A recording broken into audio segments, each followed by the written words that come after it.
Hi, this is Robin Winfield for DigitalTrends.com. Today we're going to take a look at another one of Logitech's gaming keyboards, the G11. The G11 keyboard takes care of your everyday gaming and keyboarding requirements. It features blue, backlit characters, 18 programmable G keys, and convenient media control buttons so you can play all night long. You can create custom macros for your games and access them with a single keystroke, and you gamers can swap gaming controls easily by plugging into one of the two USB 1.1 ports. And don't worry about getting dropped out of the action. If you press the Windows key, the built-in gaming mode switch disables it with one touch.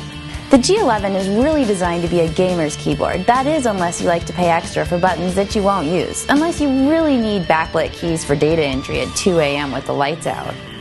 The G11 is available today for around $60 US. For more information, please check out DigitalTrends.com. Thanks for watching. I'm Robin Winfield.